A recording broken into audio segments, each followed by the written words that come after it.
magpipiesta dito sa amin, kaya kami andito sa covered court. Bigla na lang akong natakot mga ka-ML, dahil ang daming white lady na nasa stage. Ay, hindi pala to white lady.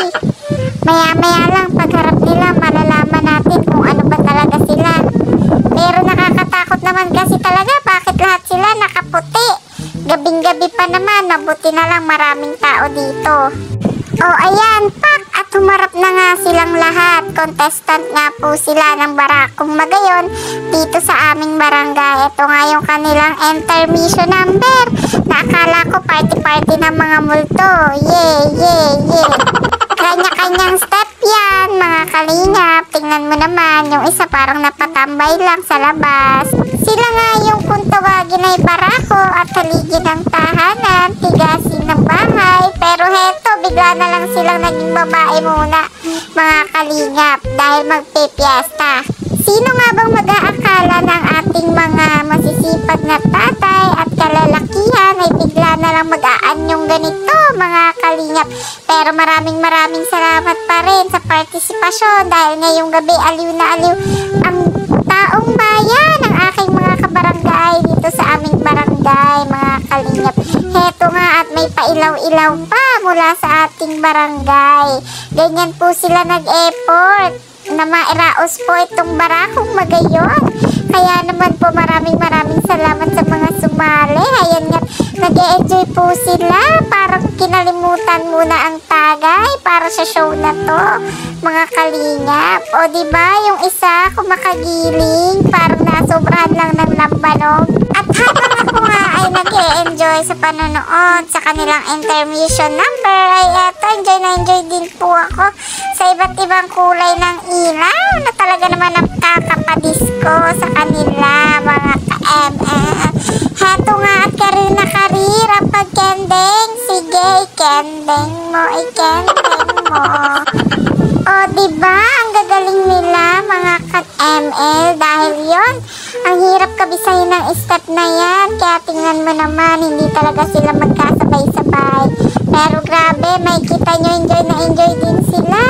Pero yun nga, bahala na. Step 1, step 2. Ano pare? Ano nang sunod? O diba, naguguluhan na yung isa. Wagayway dito, wagayway doon. Kahit saan na yan pare, na makaraos na. O, pak! At yun, sa wakas, natapos na nga ang kanilang pagwawala sa dance floor. Ang kanilang intermission. Ayan.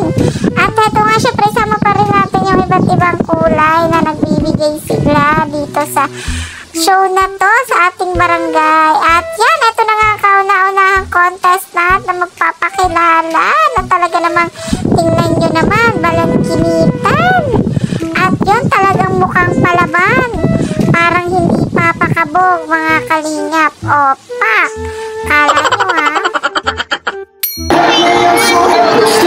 Magandang gabi sa inyong lahat. Ako po si Romeo Ron Garcia, nagpapakilala sa inyo. Number 1, may katagang tayo, pahit pa ako sa inyong paningin. Hindi nyo alam, baka yung sa kanak nyo ay sa akin. Thank you!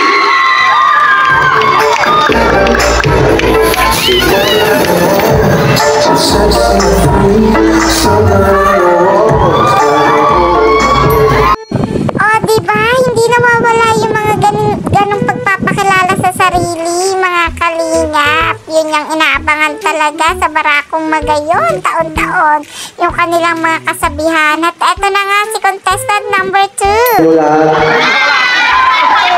Ako po ay nagpapakilala bilang bulbulitong nagbago.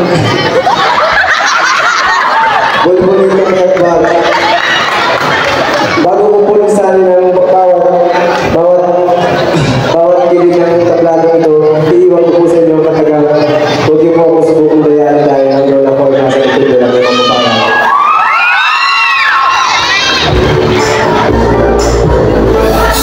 Hay nako mga ka-ML, mula kay contestant number 1 hanggang kay contestant number 2, wala talaga ako naintindihan sa sinabi nila. Kaya sana naman dito kay contestant number 3 meron na tayong maintindihan sa kanilang sinasabi. At yun, pak na pak si contestant number 3. Napaka-sexy. Ang gabi sa ang gabi sa Miss Maria Nirona Parapakasta. Kami kali ngayon na ako City na. Thank you.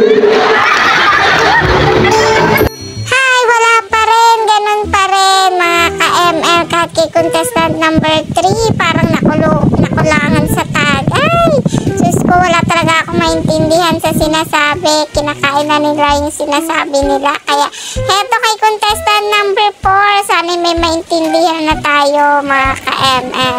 Heto nga, at Black Beauty. Si contestant number 4, medyo mahaba ang kanyang pasensya. Ayan, kitang-kita naman sa mukha, mga kalingap. O, diba? Pak na pak ang kanyang pag-posing, mga kalingap. My name is Angelo Rivera Revilla. 21 years old. May kasabihan ako.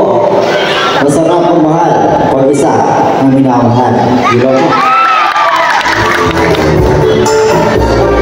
O, diba? Iba naman ang atake nito ni contestant number 4. Loyal pala siya sa jowa niya. Kaya eto, imbis na mag-pick up line, ay hindi na. Baka magalitan ng jowa niya pagkatapos ng contest na to.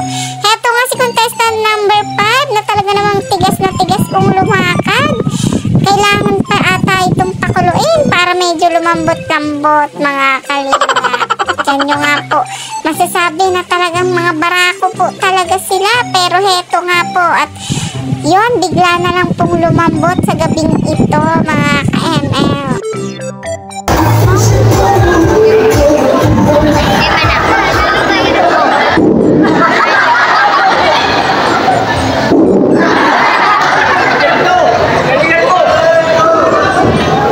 Padali! Huwag mapadali! Doon sa inahanap ng disla, number 1. Number 5.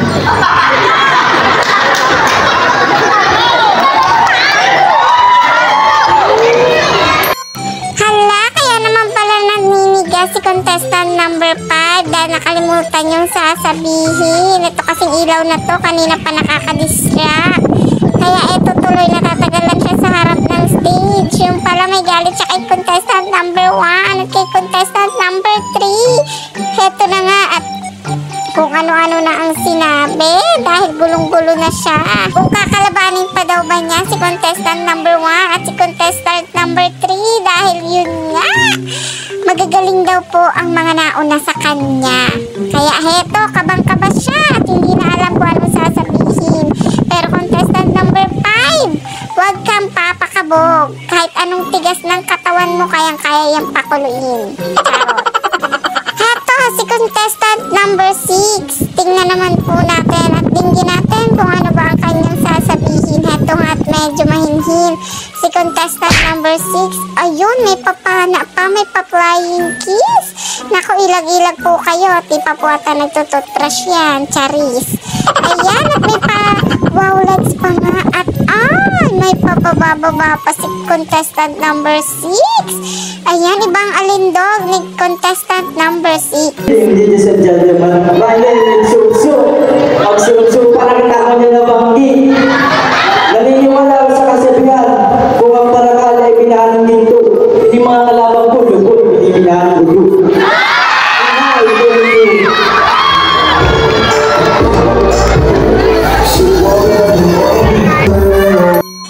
At yun, doon na nga po nagtatapos ang kanilang production number at intermission number. Kaya heto naman po, dadako naman tayo sa kanilang sportswear attire. Ito nga si contestant number 9 ay ano bang sports ton? Para lang tatay na may dalang pamalo kasi ang kanyang attire. Ayan, pero napakaganda ni contestant number 9, blonde na blonde. O, ingat kayo dahil pag nagkamali-mali kayo, nako, panigurado may palo agad kayo. Huwag kayong mag-alala kasi mukhang pauwi na siya. Walang nahanap na pwedeng mapalo, mga ka-ML. Heto na nga, mga nagaganda ang mga naka-sportswear attire. Ayan, iba't ibang sports nga ito, sportswear ang kanilang suot, mga ka-ML. Talaga naman kung titingnan mo ay napakakinis at kala mo ay tunay na mga babae. Pak! Bigla na nga lang may kumendeng-kendeng na contestants dito sa stage, mga kalingap. Gawa kasi ng ilaw-ilaw na to. Abay na miss na pumunta sa lugar na may pailaw-ilaw, mga ka-ML. At yun, dahil bigla na nga lang may sumayaw-sayaw na contestant dito sa stage, ay eto, hinahanting na siya ng isang contestant na may dalang tali. At yun, mukhang itatali na nga siya, mga kalinga, para hindi na siya magpunta dito sa stage. Pero charot lang, ito'y kalaban niya talaga. Si contestant number 6 ata to, na may daladalang santul, bakat na bakat, mga ka-ML. Diba? Winagayway pa yung kanyang daladalang jumping rope. At wag ka, hindi lang doon nagtatapos. Heto pa, meron ding pamalo. Pamatay ata to ng lamok, mga ka-ML, dahil baka nilalamok ng ibang mga contestant. Kaya heto, at mamalo muna siya ng lamok. Ayan, may dala nga po siyang raketa. At wag ka, nakabikini pa. Sana all walang tiyan, plat na plat, mga ka-ML.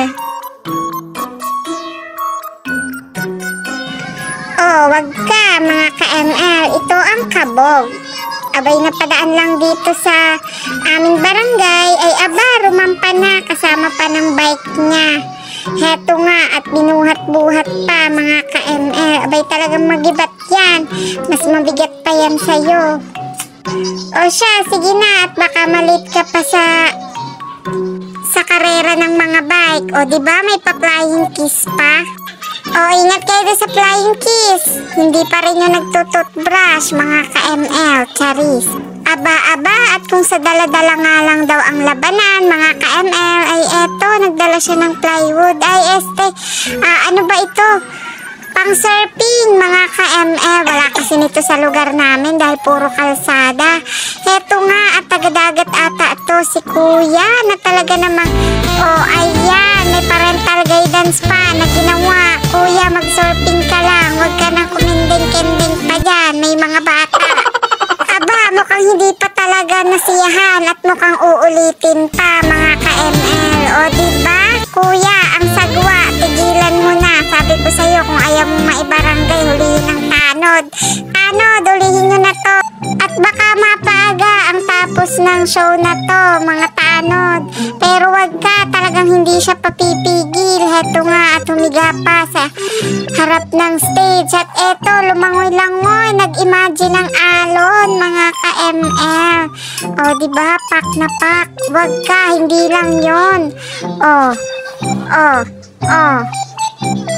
Sabi ko sa inyo, tigil-tigilan nyo na yung kakatagay dyan sa kanto. At mukhang hawa-hawa na nga to, mga ka-ML, dahil yun, bukod sa kanya ay itong susunod na contestant ay ganon, pagsusurfing din ang sportswear. Pero medyo naguluhan nga ako sa kanyang dala-dala dahil para nga pong saranggola na sa bagasbas ay papalipa rin, mga ka-ML. Pero wag ka, kabog na kabog ang kanyang betting suit. At may pakaway-kaway pa. San ka pa? Madilim na, pero mas madilim yung kilikili niya. At eto nga, para siyang biglang isda na nangisay-ngisay dahil nakuryente ng mga isda, mga ka-ML. Diba, sabay tago ng kuyukot. Si Buko King biglang naligaw dito sa event na to, mga ka-ML. Pero habang papalapit siya, ay narealize ko, hindi pala to si Buko King. Kamag-anak lang ata ni Buko King. Bali, ano ba itong sports attire niya? Ano bang tawag doon? Yung driver ng kabayo, mga ka-ML? Nakalimutan ko, bahala na kayong humula. Basta alam ko kamag-anak siya ni Buko King, kaya ganyan attire niya. Wag ka, eto rin, mga ka-ML. Kakaiba din to sa kanyang sports attire, mga ka-ML, diba? Sige, isang ikot pa, panigurado, tumba ka. Bakit ba naman kasi magmomotor ka lang ay kailangan naka-heels pa at labas pa ang puso? Nako, mamaya lang kakabagan ka na sa pagmumotor.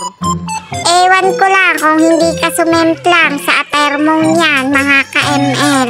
O diba, pahirapan ba naman ang sarili niya? Magmomotor lang, mag-heels pa at magka-crop top. At yun, dito na nga nagtatapos ang program na to dahil uuwi na nga rin kami, mga ka-ML. Bye-bye!